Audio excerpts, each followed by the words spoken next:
اگر پیدائش بھتیجے کی ہو اس کی خوشی میں ایک کافر کو فیض مل سکتا ہے تو اپنے گناہوں پر کیوں گھبراتے ہو؟ کیوں پریشان ہوتے ہو کہ بہت گناہگار ہوں، خطا کار ہوں، سیاہ کار ہوں؟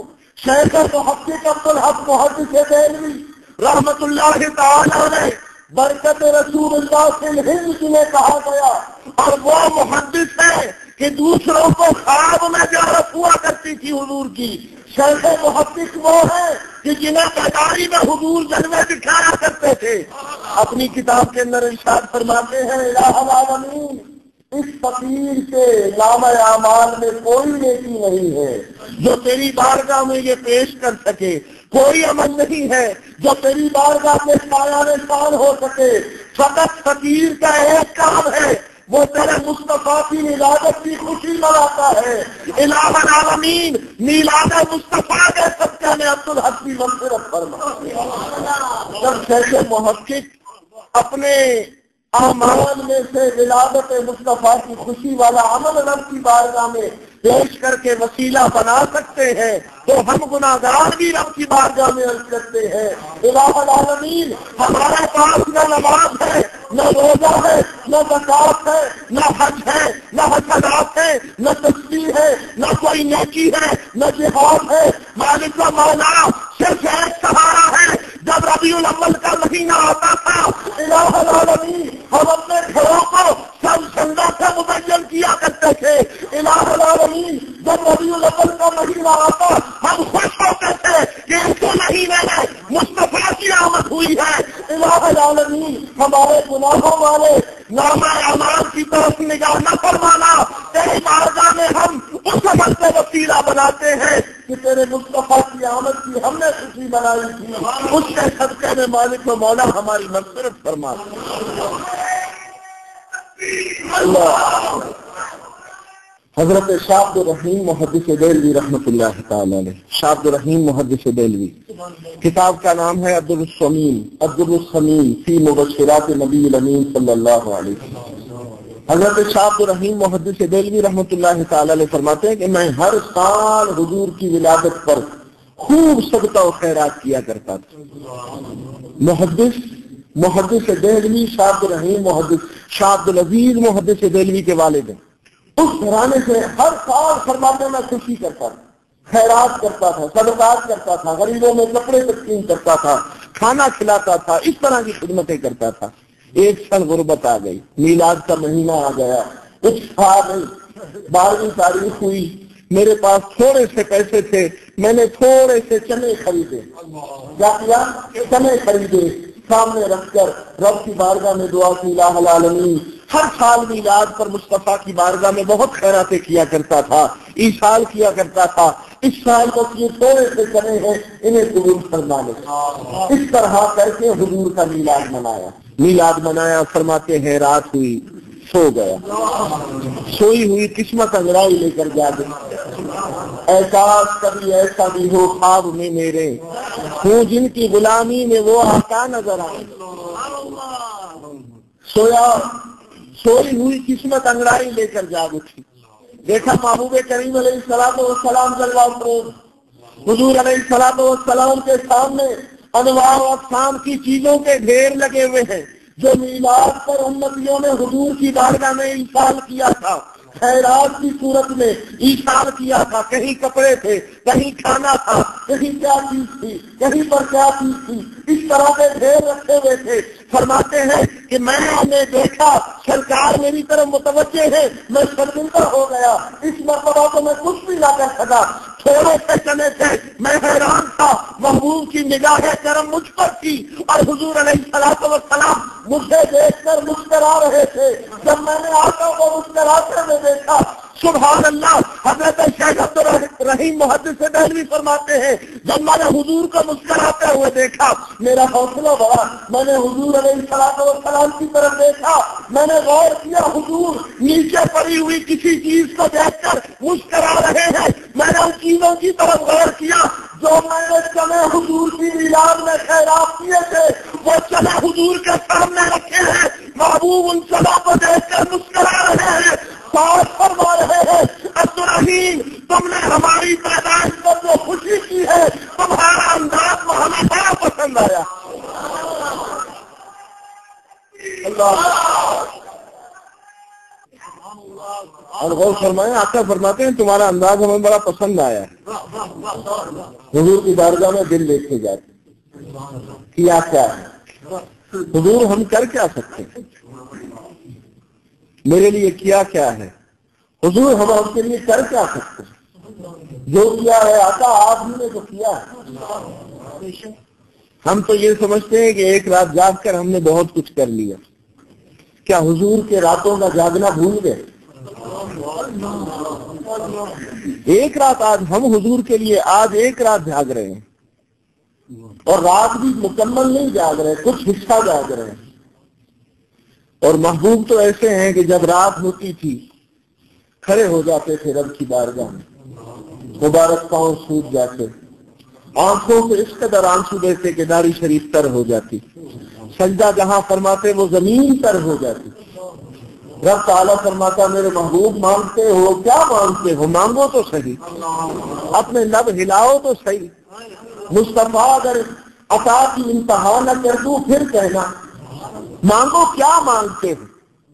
اس قدر قیام، اس قدر کریا و داری، اور رب فرماتا ہے محبوب مانگ کیا مانگتا ہے. اور جب مصطفیٰ کے لب ہلتے کہتے الہ العالمین، اپنے لیے کچھ نہیں مانگتا، اپنے گھر والوں کے لیے کچھ نہیں مانگتا، بیٹی فاطمہ کے لیے بھی کچھ نہیں مانگتا، اپنے حسن کے لیے بھی کچھ نہیں مانگتا، کربلا میں شہید ہونے والے حسین کے لیے بھی کچھ نہیں مانگتا. ایک چیز مانگتا ہوں مولا، اگر کچھ دینا ہی ہے تو میرے گناہگار امتیوں کو بخش دے. وہاں سے یہی سوال ہوتا محبوب کیا مانگتے ہو، یہاں سے یہی جواب ہوتا رب حبلی امتی، رب حبلی امتی. ہم جاگ جاگ کر یہ سمجھتے ہیں ہم ان کا حق ادا کر رہے ہیں، خدا کی قسم نہیں کر سکتے، خدا کی قسم نہیں کر سکتے. سچ عرض کر رہا ہوں، ہم یہ سمجھتے ہیں ہم نے بڑا کام کر لیا، کچھ بھی نہیں کیا جو محبوب ہمارے لیے کرتے تھے، کچھ بھی نہیں کر سکتے جو حضور نے ہمارے لیے کیا. محبوب کی بارگاہ میں عرض کیا گیا آقا قیامت کا دن ہوگا، لوگ پریشان ہوں گے، محبوب آپ کو دیکھنا چاہیں گے، آپ کہاں ملیں گے. خیال یہ ہوتا ہے انبیاء کا جھرمٹ ہوگا، وہاں پر حضور کے لیے سخت لگا ہوا ہوگا. محبوب کریم علیہ السلام اس وقت تک تشریف فرما ہوں گے، جنات اعلیٰ کے اندر ہوں گے. حضور علیہ السلام کے متعلق یہ تصور قائم ہوتا ہے. عرض کیا گیا حضور قیامت میں اگر ہم آپ کو تلاش کریں میدان محشر میں آپ کہاں ملیں گے. محبوب نے فرمایا 3 مقامات پر دیکھ لینا. پہلا مقام پلیسرات ہے جو 5 سے زیادہ باریک ہے، 500 سالہ راہ ہے، جہنم کے گڑھے پر بنا ہوا ہے، گناہگار کٹ کٹ کر جہنم میں گر رہے ہوں گے. وہاں پر میں مصطفیٰ رب کی بارگاہ میں سجدے میں سر رکھ کر عرض کر رہا ہوں گا رب سلم امتی، رب سلم امتی، یا اللہ میری امت کو سلامتی سے یہاں سے گزار دے. حضور اگر آپ وہاں بھی نہ ملے پھر کہاں ڈھونڈے. فرمایا پھر میزان پر آ جانا، جہاں پر نیکیاں تل رہی ہوگی، گناہ تل رہے ہوں گے، وہاں پر آ کر دیکھ لینا میں اپنے کرم سے گناہگاروں کی نیکیوں کو بڑھا رہا ہوں گا، رب کی بارگاہ میں شفاعت کر کے ان کے گناہوں کو گھٹا رہا ہوں گا. حضور اگر وہاں بھی نہ ملے پھر ہم آپ کی بارگاہ میں کہاں ہے. فرمایا پھر کوثر پر آ جانا. جب میدان محشر میں امت چاہتی ہوگی اور پیاس سے ترس کر وہ بارگاہ میں حاضر ہو رہی ہوگی، میں مصطفیٰ اپنے ہاتھوں سے اپنے غلاموں کو کوثر کے جام بھر بھر کر پلا رہا ہوں گا. مجھے ہونے کوثر کو دیکھ لینا. اللہ اکبر کبیرہ. محبوب کریم علیہ السلام تو میدان محشر میں ہم گناہگاروں کے لیے بے قرار ہوں گے. ان کا سجدہ ہوگا تو ہمارے لیے، ان کی دعا ہوگی تو ہمارے لیے، ان کی التجا ہوگی تو ہمارے لیے، ان کو مانگنا ہوگا تو ہمارے لیے، ان کی استدا ہوگی تو ہمارے لیے. رب کی بارگاہ میں عرض کر رہے ہوں گے الہ العالمین جب تک ایک بھی امتی نام لینا میرا ہو، میرا غلام ہو، میرا امتی ہو، ایک بھی امتی جہنم میں ہے، میں مصطفیٰ راضی نہیں ہو سکتا. کیونکہ تیرا وعدہ ہے روٹی شرف محبوب آپ کا رب آپ کو اتنا عطا فرمائے گا کہ آپ ہو جائیں گے. رب تو نے وعدہ کیا ہے راضی کرنے کا, تیرا حبیب صورت میں راضی ہوگا, میرے غلاموں کو میرے ساتھ جنت میں داخل فرما دو.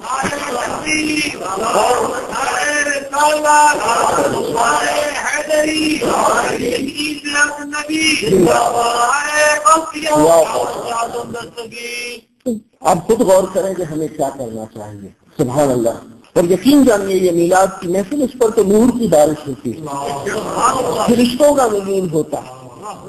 یقین جانیے شاہ ولی اللہ محدث دہلوی رحمۃ اللہ علیہ نے لکھا انوار الحرمین میں, فرماتے ہیں ایک سال میں مکہ المکرمہ میں تھا.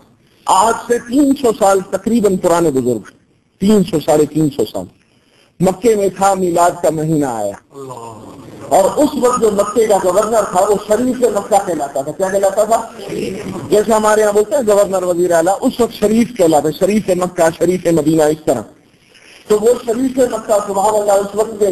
ابھی لوگ پوچھتے ہیں مکے میں میلاد ہوتا ہے یا نہیں ہوتا. اللہ اکبر, مکے میں اگر میلاد نہیں ہوگا تو پھر کہاں ہوگا؟ جس رات میرے آقا کی ولادت ہوئی نا, اس رات کعبے میں بھی وضع کیا تھا, کعبے نے بھی وضع کیا تھا.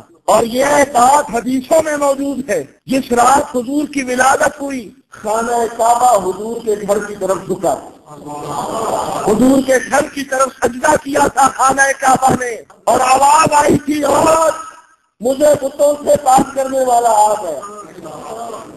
جھوما تھا کعبہ, اور کعبے سے پوچھا جائے گا قیامت میں, اے خانہ کعبہ تیری کوئی خواہش ہے؟ سب کی خواہش ہوتی ہے جنت میں جائیں.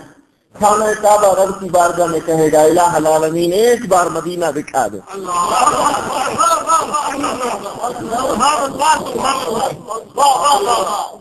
ایک بار مدینہ دے. کیوں کرتے ہو مدینہ مدینہ؟ کبھی مدینے میں جا کر تو دیکھو. کیوں کرتے ہو مدینہ مدینہ؟ حضور نے فرمایا من زار قبری وجبت لہ شفاعتی, جس نے میری زیارت کی اس پر میری شفاعت واجب ہو گئی. صحابہ بھی کہے گا ہمیں یا اللہ بس مدینہ لے جا. مدینہ مدینہ ہمارا مدینہ, ہمیں جانو دل سے ہے پیارا مدینہ. خدا اگر قیامت میں فرمائے مانگو لگائیں گے دیوانے نارا مدینہ انشاءاللہ. آج نہیں تو کل مدینہ انشاءاللہ. تو وہ فرماتے ہیں کہ شریف مکہ میلاد شریف پر انعقاد کیا کرتا تھا محفل میلاد کا انوار الحرمین میں. اور حضور کا جو مبارک گھر ہے, ہمارے حاجی صاحب دیگر بھی حاجیوں نے دیکھا, جو جہاں حضور کی پیدائش ہوئی باب السلام کے بالکل سیدھ میں ہے. سبحان اللہ. سرکار کے گھر خانہ کعبہ کی طرف پیٹ کرے تو مصطفیٰ کے گھر کی طرف رخ ہوتا بالکل سیدھ میں. وہاں پر 2 روزہ لائن بالکل خانہ کعبہ تک کفار کے وہ کھڑے کرتے تھے, اور وہ حافظ اپنے ہاتھوں میں شمع لے کر حضور پر درود و سلام کرتے تھے اور قرآن کی تلاوت کرتے تھے. شاہ ولی اللہ صاحب فرماتے ہیں کہ میں اس محفل کے اندر شامل ہوا, قسم کھا کر کہتے ہیں میں نے آسمان کی طرف نگاہ کی, میں نے دیکھا کہ آسمان سے جیسے نور کی بارش ہو رہی ہے. فرماتے ہیں میں نے فوراً خیال کیا یہ حضور کے میلاد کی محفل ہے, جہاں پر حضور کا ذکر ہو وہاں پر فرشتوں کا نزول ہوتا ہے. میری آنکھیں جو دیکھ رہی ہے سبحان اللہ وہ نور نہیں بلکہ وہ تو فرشتوں کا نزول ہو رہا ہے. آنکھ والا تیرے دیوبند کا تماشا دیکھے, دیگر کور کو کیا ہے نظر کیا دیکھے, اندھا کو کیا نظر آ سکتا ہے. جو آنکھ والے تھے ابو بکر بن گئے, عمر بن گئے, عثمان بن گئے, علی بن گئے. آنکھ والے تھے انہوں نے مصطفیٰ کا جمال دیکھا, مصطفیٰ کا جمال کو دیکھ کر سبحان اللہ حیران رہ گئے. رب تبارک و تعالی نے کیسا محبوب بنایا ہے.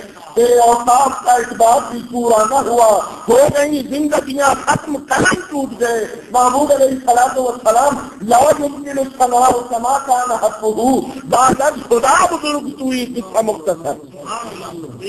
یہ شان ہے میرے اور آپ کے پیارے محبوب علیہ الصلوۃ والسلام کی.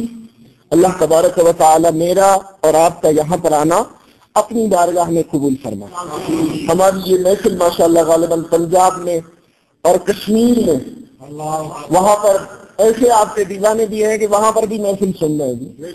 یہ اس کے رسول ہے. چلے بار اللہ کریم کی بارگاہ میں دعا ہے جو کچھ عرض کیا اس پر عمل کرنے کی توفیق عطا فرمائے. لے جائیے گا. اللہ کی بارگاہ میں دعا ہے کہ جو کچھ عرض کیا اس پر عمل کرنے کی توفیق عطا فرمائے. آمین بجاہ النبی الامین صلی اللہ علیہ وسلم.